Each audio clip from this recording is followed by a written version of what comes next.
মাস থেকে আমরা শুনছি যে জুন মাস আসলেই অনেকগুলো সুখবর একসাথে আসতে চলেছে। তো কি কি সেই সুখবর তোমাদেরকে আরো একবার রিমাইন্ড করে দিই। আমরা জানি যে এই 1 তারিখ আজকে জুন মাসের, আগামী 5 তারিখে আমাদের মুখ্যমন্ত্রীর সঙ্গে সমস্ত রিক্রুটমেন্ট বোর্ডের একটা মিটিং রয়েছে। সেখানে ডাকা হয়েছে বিভিন্ন দপ্তরের, যেমন হতে পারে সেটা আইসিডিএস, হতে পারে সেটা পুলিশ রিক্রুটমেন্ট বোর্ড, এছাড়াও হতে পারে আরো যে সমস্ত পঞ্চায়েত আছে, হসপিটাল আছে, সমস্ত ডিপার্টমেন্টে কোন ডিপার্টমেন্টে কত হাজার শূন্যপদ রয়েছে, কত হাজার ভ্যাকান্সিস রয়েছে, সেই সমস্ত বিষয় নিয়ে আগামী 5 তারিখ আমাদের মুখ্যমন্ত্রীর সঙ্গে বৈঠক রয়েছে। এছাড়াও রয়েছে 8 তারিখে আমাদের যে বেঙ্গল পুলিশের যে 2024 কনস্টেবল চলছে, সেইটার যে সমস্ত জল্পনা কল্পনা রয়েছে, কি হবে ছেলেদের ভবিষ্যৎ, আদৌ 100% রোস্টার এবছরই লাগু হবে, এই রিক্রুটমেন্টের ক্ষেত্রেই লাগু হবে নাকি নেক্সট রিক্রুটমেন্টে লাগু হবে, এই সমস্ত বিষয় নিয়ে আগামী 8 তারিখে আমাদের রয়েছে ডাব্লিউবি বেঙ্গল পুলিশের হিয়ারিং। তো এই সমস্ত বিষয় নিয়ে আজকে কথা হলো। তো কথা বলার পূর্বে বলবে, আজ যদি চ্যানেল নতুন হয় অবশ্যই চ্যানেলকে সাবস্ক্রাইব করবে এবং পাশে থাকা বেল আইকনটি ক্লিক করে আমাদের সঙ্গে থাকবে। তো welcome to our education channel. আপনাদের সকলকে স্বাগতম জানাই আমার এই ছোট্ট ইউটিউব চ্যানেলটিতে। এছাড়াও আপনারা ফেসবুকের মাধ্যমে দেখছেন, আপনাদেরকে বলবো অবশ্যই ফেসবুকটি আমাদের ফলো করে রাখবেন।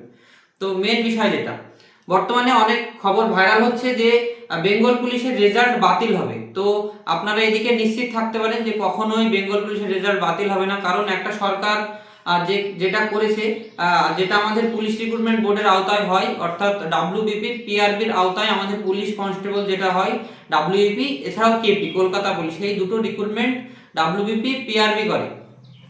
তো যদিও পিআরবি রিক্রুটমেন্ট করে, পিআরবি শুধুমাত্র একটা সংস্থা যাদের দ্বারাতে এই রিক্রুটমেন্টগুলো হয়, নির্দেশ সবসময় সরকারেরই থাকে।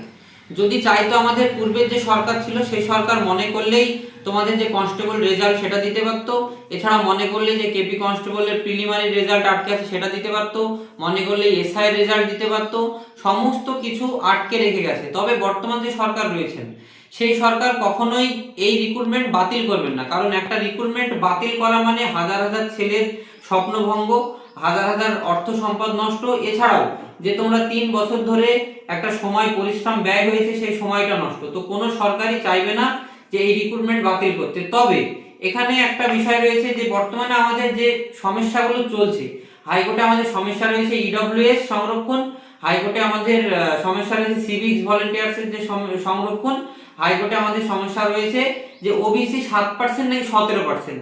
এর মানে হচ্ছে যে 66খানা সাবকাস্ট বর্তমানে প্রেজেন্ট রয়েছে আমাদের যে নতুন লিস্টে, 66খানা সাবকাস্ট দিয়েছে। আর আমাদের পূর্বের যে সাবকাস্ট সংখ্যা ছিল সেটা ছিল আমাদের 142+। তো বর্তমানে যদি এই 66খানা সাবকাস্টকে সামনে রেখে রিক্রুটমেন্ট 2024 পুরোপুরি করা হয়, সেক্ষেত্রে যেই ক্যান্ডিডেটগুলো, যেই ছাত্রগুলো, যারা স্বপ্ন দেখেছিল যে তারা ওবিসির মাধ্যমে হয়তো চাকরি পাবে, সেই ছেলেগুলোর ভবিষ্যৎ কি হবে? আর তারা আদৌ কি জেনারেল কাট অফ ক্লিয়ার করতে পারবে?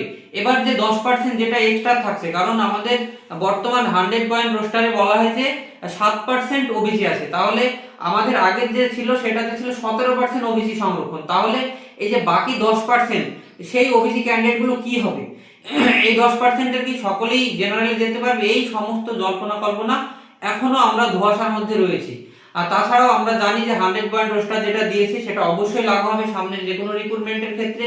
এটার ক্ষেত্রে কি হবে সেটা বলা হচ্ছে। সেখানে বলা হয়েছে 55% থাকবে জেনারেল, 22% থাকবে এসসি, এছাড়াও 7% থাকবে ওবিসি, 10% থাকবে ইডব্লিউএস, আর বাকি যেটা থাকছে সেটা এসটি থাকবে। তো এই হচ্ছে আমাদের নেক্সট যে কোনো রিক্রুটমেন্টের ক্ষেত্রে 100 রোস্টার।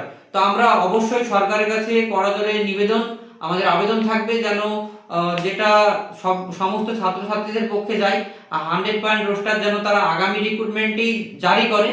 এটা আমাদের ব্যক্তিগত মতামত বা ছাত্রদের মতামত আমি বলছি।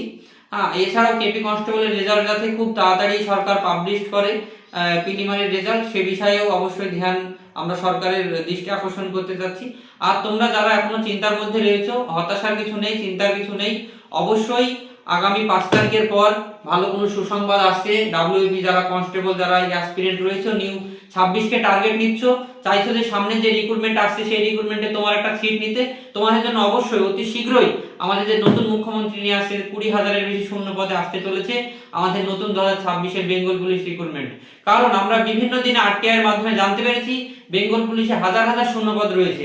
এর আগে আমরা বিভিন্নবার আন্দোলন করেছি যে কেন শূন্যপদ থাকা সত্ত্বেও সেকেন্ড লিস্ট বেরোবে না, কেন ওয়েটিং লিস্ট বেরোবে না, এই সমস্ত বিষয়ে আমরা এর আগে আন্দোলন করেছি। তো আমরা চাইবো যে নতুন যে সরকার এসছে অবশ্যই তার ওনাদের কাছে আমাদের দাবি থাকবে, আমাদের ছাত্র সমাজের দাবি থাকবে যেন 20,000-এর বেশি শূন্যপদ ডাব্লিউপি কলকাতা পুলিশে নিয়ে আসা হয়। এছাড়াও আমরা দেখেছি যে কলকাতা পুলিশের একটা রিক্রুটমেন্টের একটা নোটিফিকেশন অলরেডি আমরা দেখতে পেয়েছি, যেখানে 11,401 জন কনস্টেবল পদে নিয়োগ হবে, 10,401 জন কনস্টেবল পদে নিয়োগ হবে, 666 জন ড্রাইভার পদে নিয়োগ হবে। এছাড়াও এসআই পদের জন্য কিছু রিক্রুটমেন্ট আমরা দেখেছি পেপার কাটিং এর মাধ্যমে।